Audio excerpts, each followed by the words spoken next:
आंधळ्या पांगळ्यांचा एक विठोबा दाता, प्रसवला विश्व तोची सर्व होई जाणता. जय हरी माऊली. आज आपण अशा भक्ताची कथा ऐकणार आहोत ज्यांना हात आणि पाय नसतानाही त्यांनी पंढरपूरची वारी केली. तर मंडळी, ही कथा कुठलीही दंतकथा नसून ती सत्यकथा आहे.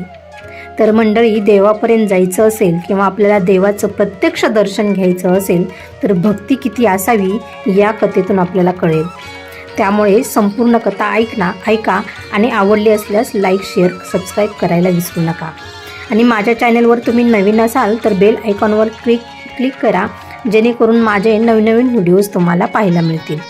पैठणमध्ये राहणाऱ्या 22 वर्षाच्या कुर्मदासने आईला हाक मारली.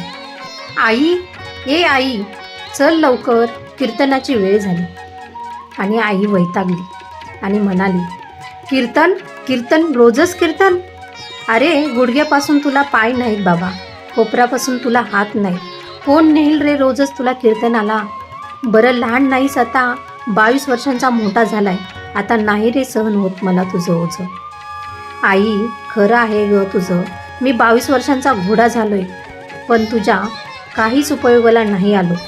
माझ्या वडिलांनी झुरून प्राण सोडले आणि मी जिवंत राहिलो.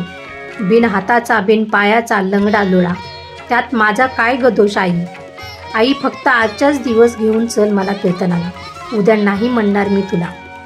आईचे डोळे डबडबले. शेवटी आईच होती ती. आईने हातपाय नसलेल्या व अंगावर फक्त लंगोट बांधलेल्या कुर्मदासाला पाठीवर घेतलं व कीर्तनाच्या ठिकाणी त्याला सोडून दिलं. भानुदास महाराजांचं कीर्तन चालू होतं.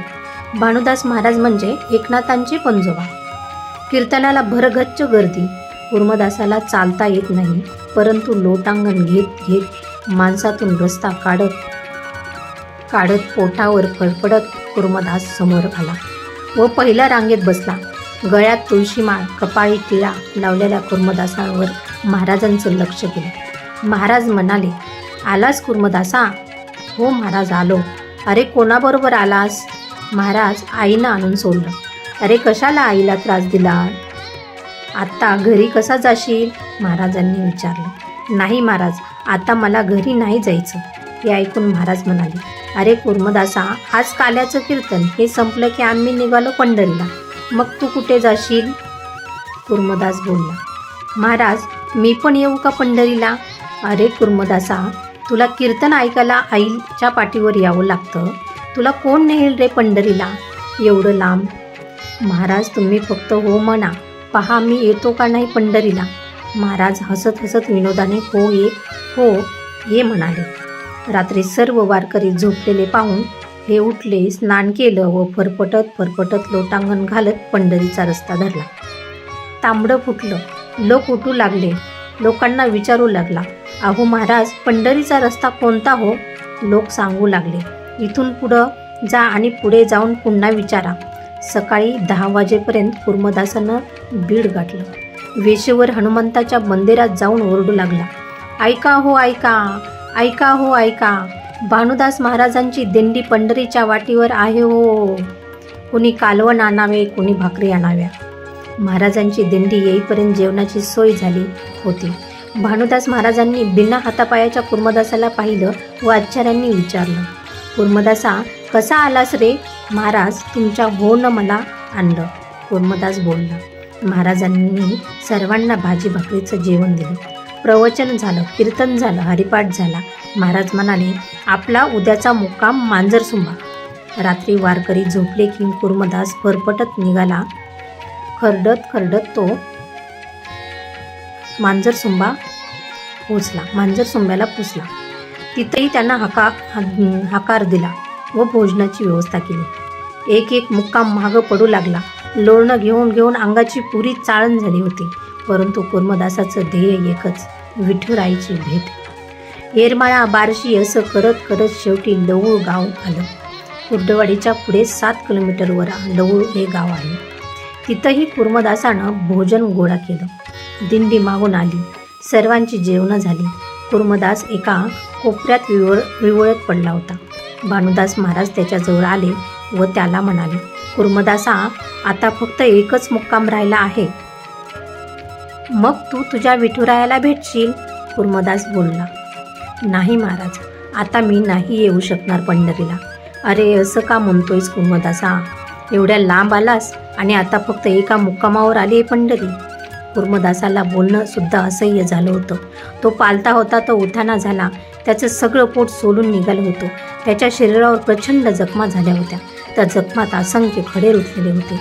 अंगातून रक्त वाहत होतं. कुर्मदास थकून गेला होता. त्याला बोलण्यातच देखील प्राण राहिलं नव्हतं. निघल्यापासून त्याच्या पोटात अन्नाचा कणही नव्हता. सगळ्या दिंडीसाठी त्यानं अन्न गोळा केलं, परंतु स्वतःच्या पोटात मात्र अन्नाचा कणही नव्हता. महाराजांनी याचं कारण विचारल्यावर तो सहज म्हणाला, महाराज, मलमूत्र कोण धुईल माझं? घरी आई धुत होती, इथं कोण धुईल? म्हणून अन्न पाणी सोडलं.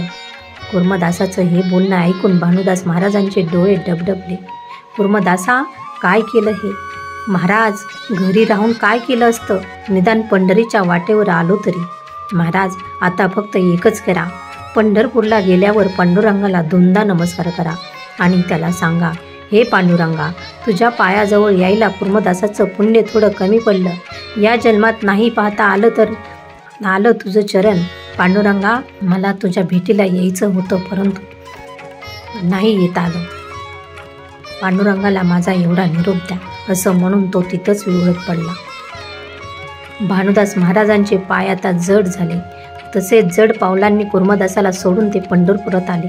चंद्रभागेचं स्नान झालं व विठुरायाच्या दर्शनाला उभे राहिले. भानुदासांनी पांडुरंगाकडे पाहिलं. पांडुरंगाने भानुदासाकडे पाहिलं. अंतकरणातलं चिंतन तिथपर्यंत पोचलं. पांडुरंग रुक्मिणी मातेला म्हणाले, रुक्माई, तू वारी सांभाळ. मी माझ्या भक्ताला कुर्मदासाला लवळला भेटायला चाललो. पांडुरंगाने गरुडाला आज्ञा केली. विठ्ठल कुर्मदासाजवळ आले. कुर्मदास निश्चित शुद्ध हरपून त्या वाळवंटात पडला होता. जखमांनी अंगाची लाही झाली होती. शरीरातून रक्त वाहतच होतं. विठ्ठलानं हाक दिली, कुर्मदासा, अरे डोळे उघड, बघ मी आलोय. तुझ्यासाठी मोठ्या हिमतीने कुर्मदासाने अर्धवट डोळे उघडले. पाहतो तर प्रत्यक्षात विठुरायासमोर उभे होते. विठ्ठला, विठ्ठला, माझ्या पांडुरंगा, म्हणत कुर्मदासाने पुन्हा विठ्ठलाच्या दिशेने फरफटत लोटांगण घेऊ लागला. एवढ्यात पांडुरंगाने कुर्मदासाकडे धाव घेतली. त्याचं शिरकमल आपल्या मांडीवर घेतलं व म्हणाले, कुर्मदासा, तू जिंकलंस. तुझं ध्येय पूर्ण झालं. बघ, मी स्वतः तुझा विठ्ठल, तुझा पांडुरंग तुझ्या भेटीला आलो आहे. होय विठ्ठला, आता हीच माझी पंढरी.